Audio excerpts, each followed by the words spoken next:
Okay, it's the Middles review, and is Carrick getting it wrong? Starting lineup substitutions. Some of the fans aren't happy, including our own Lewis. Good evening, Lewis. Hi Mark, how you doing? I'm good, thank you. We're going to review the Bristol City game. We're going to look ahead to the Leicester game this weekend. We're also going to talk about Crooks and what's going on there as well. Lots to pack in. Let's start with Bristol City. Mills were just off it, weren't they? We were really poor, yeah. It was a mess to be honest. But I think to be honest, looking at the starting lineup, not many people were surprised with it. What he sort of did, he tried to accommodate Dan Barlaser in the middle, and he played Hackney as the 10.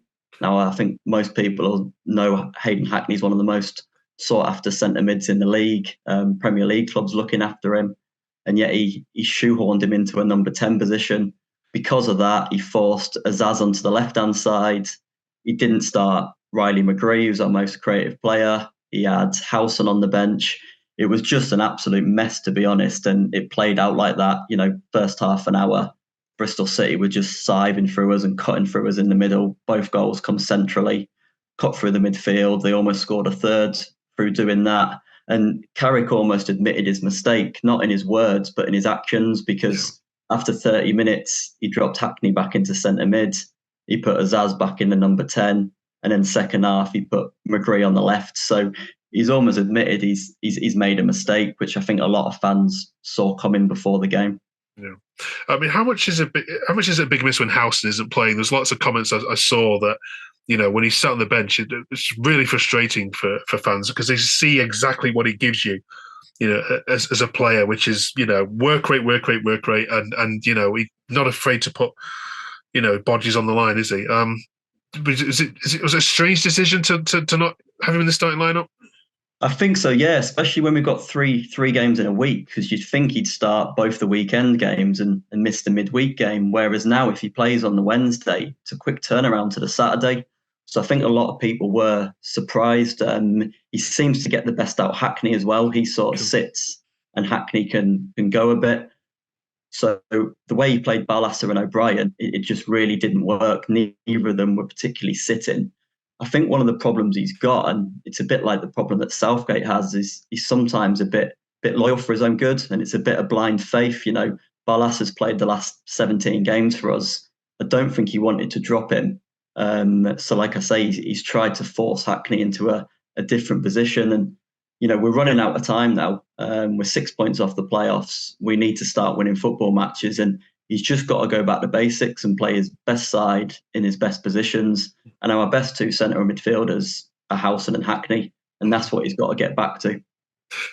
Who are the fans more frustrated at? Is it Gibson for not getting a new forward in the window? We know how hard that is, but I don't know how well they tried to look for one, because you literally don't have any fit forwards, and obviously this is now costing you, isn't it? Or is it Carrick for the strange decisions, late substitutions? I mean, 70 minutes again before a change makes. Which of the two are the fans more frustrated with?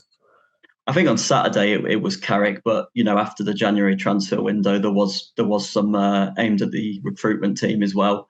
I know we tried to get Zahori, who went to Hull, and Benson from Burnley as well. I mean, at the start of the season, we struggled, and I think Carrick is to blame for part of that, because we had a lot of ins and outs, and he just seemed to struggle to adapt to the new players that were coming in and trying to play the same system as last season.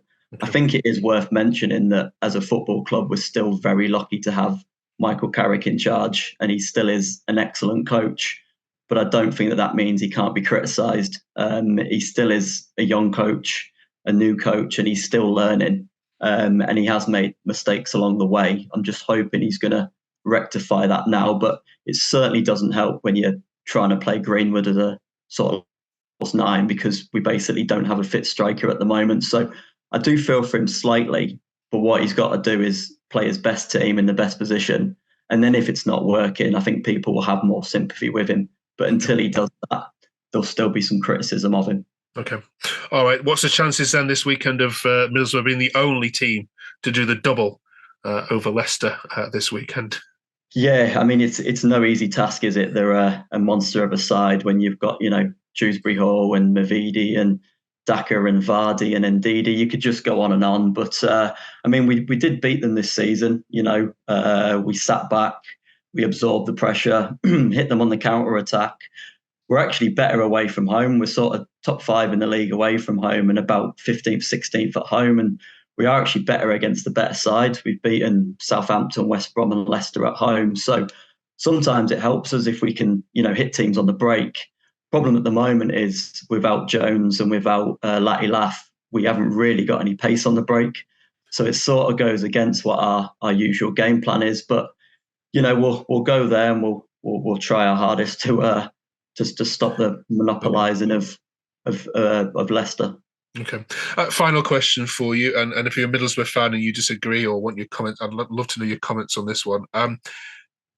Lewis, is your season over? No, not yet. It's certainly not looking good at the moment, but we are 6 points off the playoffs, but we do have a game in hand over most sides. The Birmingham game got moved because they were in the FA Cup.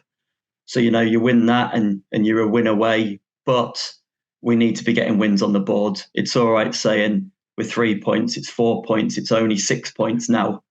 Suddenly that gap starts growing. And I think the more important thing is the amount of teams between yourself and 6th. We're 12th now. So it's all right us winning games. You're having to rely on a lot of teams. So it's not over yet, but we are certainly running out of time before it is. Okay. Right. Let's get some predictions then. Leicester against Middlesbrough. Go on, be fair.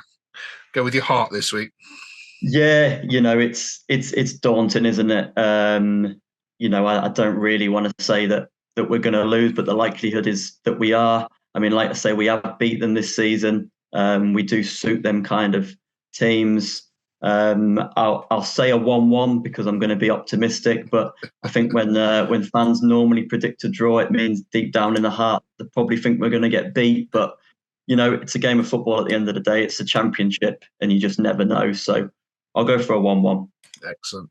Okay. Well, enjoy the game. I know you're travelling down there on Saturday, so enjoy it, and be back next week to tell us all about it. Hopefully, it's not a West Ham Arsenal scoreline that we're talking about next week. Hopefully not. Cheers, Matt. All right. Thanks, Lewis. Bye.